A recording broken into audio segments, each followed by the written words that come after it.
Hello everyone, welcome again. मैं हूं जगदीश जोशी।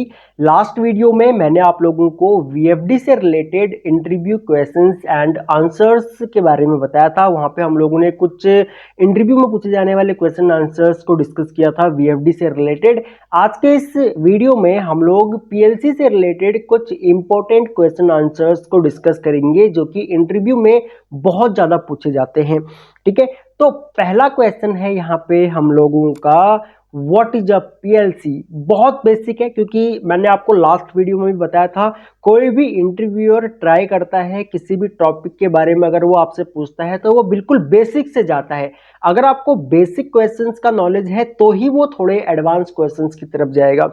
तो अगर हम लोग बात करें कि पीएलसी क्या है, तो पीएलसी का फुल फॉर्म सबसे पहले आप लोगों ने बताना है। पीएलसी का फुल फॉर्म होता है प्रोग्रामेबल लॉजिक कंट्रोलर। अब जहां पर भी प्रोग्रामेबल आएगा ना, इसको प्रोग्रामेबल हम लोग इसलिए बोलते हैं क्योंकि हम लोग इस डिवाइस को रीप्रोग्राम कर सकते हैं।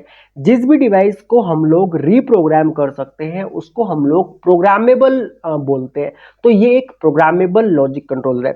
तो PLC is a digital computer. ये एक डिजिटल कंप्यूटर है जिसको हम लोग इंडस्ट्रियल प्रोसेसेस में यूज करते हैं। ठीक है, अब पीएलसी प्रोग्राम क्या काम करता है, ये आपके इनपुट्स को मॉनिटर करता है और आउटपुट्स को कंट्रोल करता है बेस्ड ऑन स्पेसिफिक लॉजिक और सेट ऑफ इंस्ट्रक्शंस। तो जो भी हमारे पीएलसी के अंदर लॉजिक बना रखे होंगे या फिर सेट ऑफ इंस्ट्रक्शंस होंगे, उसके अकॉर्डिंग ये क्या काम करेगा, आपके इनपुट्स को मॉनिटर करेगा या फिर इनपुट को रीड करेगा और आउटपुट को कंट्रोल करेगा या फिर आउटपुट को अपडेट करेगा। या आप लोग सिंपली इंटरव्यूअर को इसका आंसर कर सकते हो। अगला यहाँ पे क्वेश्चन है कि पीएलसी के अंदर मैन कौन कौन से कंपोनेंट्स होते हैं या फिर what are the primary components of a PLC system. तो पीएलसी सिस्टम के जो प्राइमरी कंपोनेंट्स होते हैं वो आपका एक तो प्रोसेसर और सीपीयू हो गया, उसके अलावा यहाँ पे इनपुट आउटपुट्स मॉड्यूल हो गए, पावर सप्लाई हो गया एंड एक प्रोग्रामिंग डिवाइस हो गया। अब यहाँ पे पीएलसी के अंदर क्या होता है, प्रोसेसर या फिर सीपीयू, इनपुट आउटपुट मॉड्यूल और पावर सप्लाई, ये आपका एक ही डिवाइस के अंदर भी हो सकता है, कॉम्पैक्ट पीएलसी के अंदर, या फिर जो आपका मॉड्यूलर पीएलसी होता है उसमें ये सभी चीजें आपकी अलग अलग हो सकती है। उसके अलावा प्रोग्रामिंग डिवाइस जो होती है वो सभी पीएलसीज में अलग होती है। प्रोग्रामिंग डिवाइस हमारा लैपटॉप या डेस्कटॉप हो सकता है जो कि एक अलग डिवाइस होता है। ठीक है, उसके अलावा यहाँ पे अब इस ब्लॉक डायग्राम में अगर आप लोग देखोगे तो ये हमारा इनपुट मॉड्यूल है जो कि इनपुट जो डिवाइसेस होते हैं उनको सेंस करता है या फिर मॉनिटर करता है। जो मैंने लास्ट जो इससे पहले जो क्वेश्चन था उसमें मैंने आप लोगों को बताया था। उसके बाद हम लोगों का एक आता है सीपीयू या फिर प्रोसेसर, सेंट्रल प्रोसेसिंग यूनिट इसको बोला जाता है। ये होता है हम लोगों का। एक होता है हम लोगों का पावर सप्लाई। पावर सप्लाई इनको पावर देने के काम आता है। और एक होता है हम लोगों का आउटपुट मॉड्यूल। आउटपुट मॉड्यूल क्या काम करता है, आउटपुट्स को अपडेट करता है। ठीक है, तो ये होता है हम लोगों का, ये प्राइमरी कंपोनेंट्स हैं पीएलसी सिस्टम के। अगला क्वेश्चन है यहाँ पे, व्हाट इज लैडर लॉजिक। अब देखो लैडर लॉजिक जो है ना, लैडर लॉजिक बहुत से केसेस में हमारे पास मैसेजेस आते हैं और स्टूडेंट्स बोलते हैं कि सर हमें लैडर लॉजिक सीखना है। देखो लैडर लॉजिक तो एक लैंग्वेज है। Ladder logic is a programming language used for पीएलसीज। तो पीएलसीज के अंदर जो हम प्रोग्रामिंग करते हैं, हम लोग मोस्टली 4 to 5 लैंग्वेजेस में पीएलसी को प्रोग्राम करते हैं इंडिया में।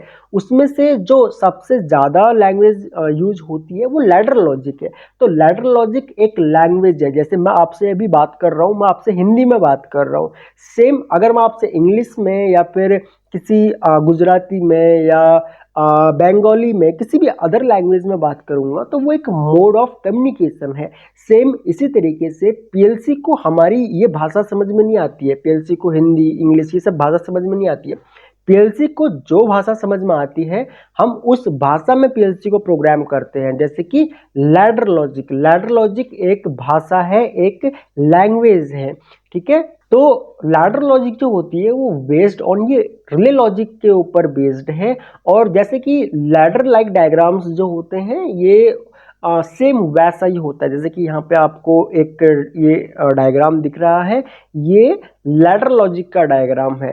ठीक है, तो ये होता है। बाकी इसके बारे में और डिटेल में आपको जानना है तो चैनल पे हम लोगों ने बहुत सी वीडियोस डाल रखी है, और इलेक्ट्रिकल ऑटोमेशन से रिलेटेड 1000 इंटरव्यू क्वेश्चन आंसर्स का हम लोगों ने एक ई बुक भी बना रखा है, जिसको आप लोग हमारी एंड्रॉयड ऐप या फिर हमारी वेबसाइट से आप लोग परचेज कर सकते हो। बुक का फी ओनली 49 रुपीज़ हम लोगों ने रखा हुआ है। लिंक आपको इसी वीडियो के नीचे डिस्क्रिप्शन में मिल जाएगा। और बुक की लैंग्वेज हिंदी और इंग्लिश दोनों लैंग्वेजेस में है। अगर आप लोग एक बार इसको परचेज करते हो तो दोनों लैंग्वेजेस में आप लोग इस बुक को एक्सेस कर सकते हो। अगला क्वेश्चन है यहाँ पे कि पीएलसी को यूज करने के क्या एडवांटेजेस हैं। ठीक है, हम लोग रिले बेस्ड जो कंट्रोल सिस्टम होते हैं उनको भी यूज करते हैं, फिर हम लोग पीएलसी को ही क्यों यूज करते हैं। तो देखो, पीएलसी हमको बहुत सारे एडवांटेजेस देता है, including faster response time, greater flexibility. ठीक है, ट्रबल शूटिंग में काफ़ी इजी होता है हम लोगों को। हम लोग पीएलसी से अपने किसी भी कंट्रोल पैनल को रिमोट साइट से कंट्रोल कर सकते हैं। मतलब अगर आप अपने स्मार्ट डिवाइस या सिस्टम से कहीं से भी अगर कंट्रोल करना चाहो अपने इलेक्ट्रिकल पैनल को, तो वो पीएलसी के साथ में जो है वो पॉसिबल हो पाता है। ठीक है, और पीएलसी को आप लोग किसी भी अदर डिवाइस के साथ में इंटीग्रेट कर सकते हो। अगर आपका कोई मान लो आरएलसी बेस्ड या फिर रिले बेस्ड कंट्रोल सिस्टम है, या फिर RLC relay logic based control system है, तो उसको आप लोग किसी अदर डिवाइस से आप लोग उसको कम्युनिकेट नहीं कर सकते हो। दूसरा, उसका जो रिस्पॉन्स टाइम होता है वो भी डिपेंड करता है, जो आपने कॉन्टैक्ट रिले ये सब चीज़ें जो आपने लगा रखी होंगी उनके ऊपर डिपेंड करता है कि उनका रिस्पॉन्स टाइम कितना है। तो अगर आप पीएलसी से कंपेयर करोगे, पीएलसी का जो रिस्पॉन्स टाइम होता है वो मिली सेकेंड माइक्रो सेकेंड में होता है। ठीक है, वो डिपेंड करता है कि आप किस टाइप का आउटपुट या किस टाइप का पीएलसी यूज कर रहे हो, relay type, track type, transistor type, तो उसके ऊपर डिपेंड करता है। बट फिर भी अगर आप आरएलसी से इसको कंपेयर करोगे तो पीएलसी का जो रिस्पॉन्स टाइम होता है वो बहुत ही अच्छा होता है। ये फ्लेक्सिबिलिटी बहुत अच्छी होती है इसमें। ट्रबल शूटिंग, अगर आरएलसी में अगर कोई भी मान लो फॉल्ट आ जाता है तो वो फॉल्ट ढूंढने में हमको काफ़ी टाइम लग जाता है। हमारा जो मशीन का ब्रेकडाउन टाइम होता है वो काफ़ी बढ़ जाता है। सेम अगर पीएलसी लगी हुई है तो वहाँ पे बहुत ही इजी हो जाता है। पीएलसी का जो ट्रबल शूटिंग का टाइम है या फिर कोई भी फॉल्ट आ रखा है तो उसको हम लोग इजीली चेक कर सकते हैं, डिडक्ट कर सकते हैं। ठीक है, अगला क्वेश्चन है यहाँ पे कि analogue and digital input outputs में क्या डिफरेंस है। तो देखो, एनालॉग इनपुट आउटपुट्स जो होते हैं वो कंटिन्यूस सिग्नल्स को हैंडल करते हैं, या फिर जो एनालॉग सिग्नल होते हैं हम लोगों के वो एक कंटिन्यूस सिग्नल होते हैं। ठीक है, और जो डिजिटल सिग्नल्स होते हैं या डिजिटल इनपुट आउटपुट्स होते हैं उनका स्टेट या तो ऑन होगा या फिर ऑफ होगा। अब घर में मुझे अगर कोई फैन को ऑन करना है या लाइट को ऑन करना है तो मैं अपने स्विच को प्रेस करूंगा, वो स्विच या तो मेरा ऑन होगा या फिर मेरा ऑफ होगा। लेकिन जो एनालॉग इनपुट आउटपुट्स होते हैं वो कंटिन्यू सिग्नल देते हैं। ठीक है, जो भी आपका रेंज होगा, आप चाहे मिली एम्पियर में कंट्रोलिंग कर रहे हो या फिर 0 to 10 वोल्ट में कंट्रोलिंग कर रहे हो, वो कंटिन्यू यहाँ पे सिग्नल आता है। जैसे कि यहाँ पे दिया हुआ है, जो एनालॉग आपका इनपुट होगा वो कंटिन्यू आपको जो है वो सिग्नल देगा आपके पीएलसी सिस्टम में या पीएलसी के इनपुट में। लेकिन जो डिजिटल होगा वो या तो आएगा, या तो हाई होगा या फिर जीरो होगा। ये जीरो की कंडीशन है, जीरो, और यहाँ पे 5 वोल्ट, इट मीन्स ये 1 की कंडीशन है। या तो 1 होगा यानी कि ऑन होगा, या फिर 0 होगा यानी कि ऑफ होगा। ठीक है, अगला क्वेश्चन यहाँ पे बनता है कि पीएलसी का स्कैन साइकिल क्या है। Explain the scan cycle of a PLC. अब देखो, पीएलसी का जो स्कैन साइकिल होता है वो इन्वॉल्व होता है 3 मैन स्टेप्स में। जैसे कि इनपुट स्कैन, सबसे पहले इनपुट स्कैन होगा, उसके बाद प्रोग्राम स्कैन होगा, एग्जीक्यूट दी प्रोग्राम, एंड उसके बाद आउटपुट स्कैन होगा। अब जब पीएलसी का इनपुट स्कैन हो रहा है तब पीएलसी क्या काम करेगा, जितने भी इनपुट्स कनेक्ट है पीएलसी में उन सभी इनपुट्स को रीड करेगा, और उसके बाद प्रोग्राम को स्कैन करेगा, और उसके बाद जो भी प्रोग्राम बना होगा उस प्रोग्राम को एग्जीक्यूट करेगा। उसके बाद फाइनली क्या काम करेगा, आपका जो आउटपुट होगा आउटपुट को ये अपडेट कर देगा। ठीक है, तो यहाँ पे एक स्कैन साइकिल भी बना हुआ है। सबसे पहले read the input, execute the program, उसके बाद डायग्नोस्टिक एंड कम्युनिकेशन आता है, जो भी डायग्नोस्टिक्स एंड कम्युनिकेशन वगैरह जो भी पीएलसी से कनेक्ट किया गया होगा, और उसके बाद यहाँ पे अपडेट आउटपुट आता है। ठीक है, तो ये साइकिल इस तरीके से चलता रहता है पीएलसी में। फिर अगला क्वेश्चन आता है, what is the difference between normally open and normally closed NC contacts. तो यहाँ पे एनो और एनसी कॉन्टैक्ट्स में क्या फर्क होता है।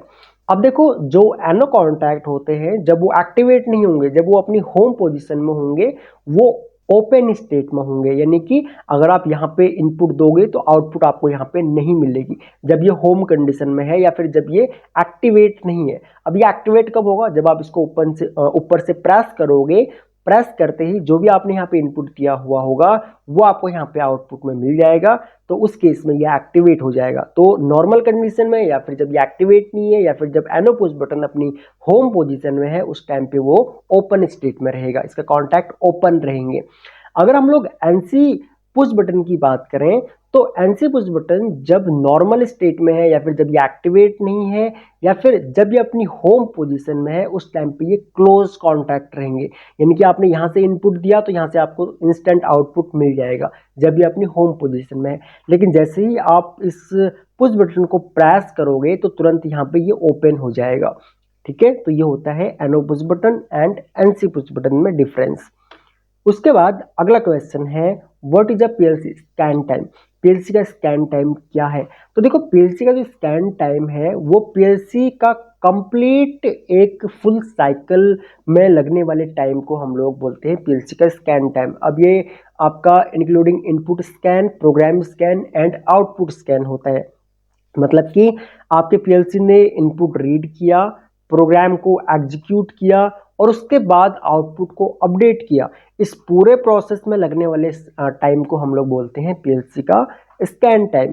ठीक है, यहाँ पे भी दिया हुआ है, मान के चलिए यहाँ पे ये I0.0 ये एक इनपुट आया और ये पूरा एक प्रोग्राम है मान के चलो किसी पीएलसी का, तो यहाँ से लेकर के और लास्ट ये आउटपुट अपडेट होने तक जो टाइम लगेगा पीएलसी को, वो होता है पीएलसी का स्कैन टाइम।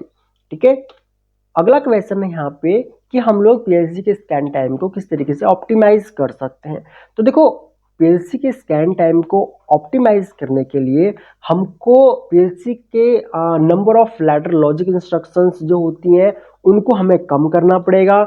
उसके बाद प्रोग्राम की जो कॉम्प्लेक्सिटी है, प्रोग्राम हमने कितना हार्ड बना रखा है, कितने हम लोगों ने एनालॉग इनपुट्स कनेक्ट कर रखे हैं, एनालॉग आउटपुट्स कनेक्ट कर रखे हैं, इनकोडर्स कितने कनेक्ट हैं, ठीक है, एनालॉग सेंसर्स कितने कनेक्ट हैं। तो ये जो अननेसेसरी इनपुट्स हैं या फिर जिन आउटपुट्स की हमें बहुत कम ज़रूरत पड़ती है, हम लोग उनको रिमूव कर सकते हैं या फिर हम लोग उनको बाईपास कर सकते हैं।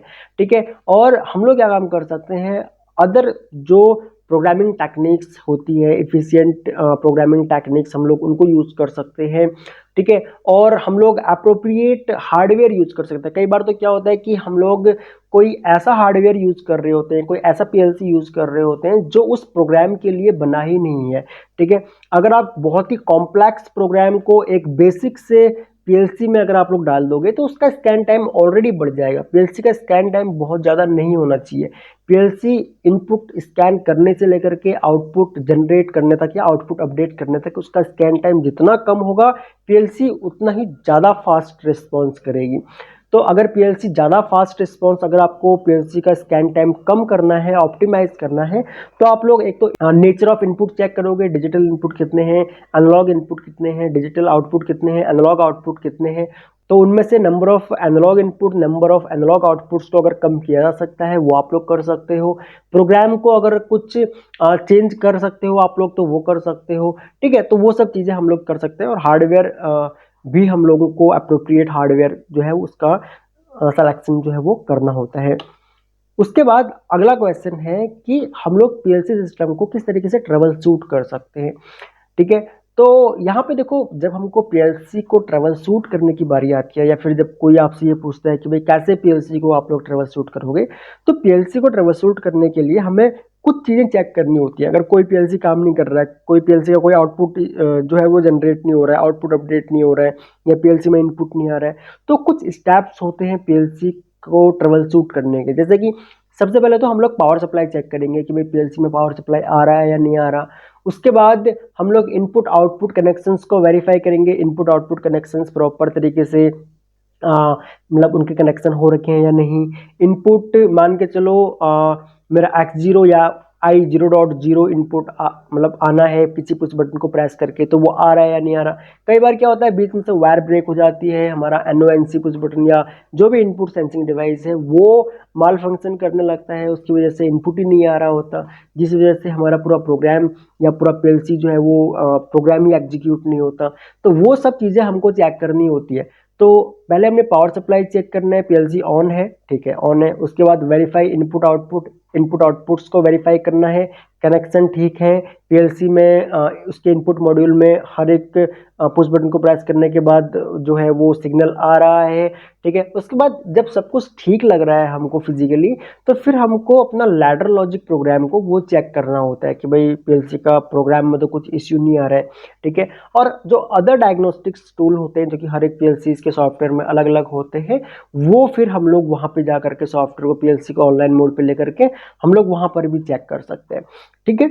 तो ये कुछ क्वेश्चंस थे PLC से रिलेटेड जो कि इंटरव्यू में बहुत ज़्यादा पूछे जाते हैं। आई होप कि आप लोगों को काफ़ी कुछ जानने को मिला होगा इस वीडियो से। फिर भी अगर आप लोगों का कोई भी डाउट हो इस टॉपिक से रिलेटेड, वीडियो के नीचे आप लोग कमेंट कर सकते हो, ताकि हम लोगों को पता लग सके कि आपके किस टाइप के डाउट्स आपको आ रहे हैं या फिर अगला वीडियो आपको किस टॉपिक पे चाहिए। अगर आप लोग न्यू हो इस चैनल पे तो आप लोग चैनल को सब्सक्राइब कर सकते हो, ताकि आपको हमारी सभी न्यू वीडियोस का नोटिफिकेशन लगातार मिलता रहे। सो इस वीडियो लेक्चर में इतना ही गाइस, थैंक्स फॉर वॉचिंग। मिलते हैं अपने नेक्स्ट वीडियो लेक्चर में।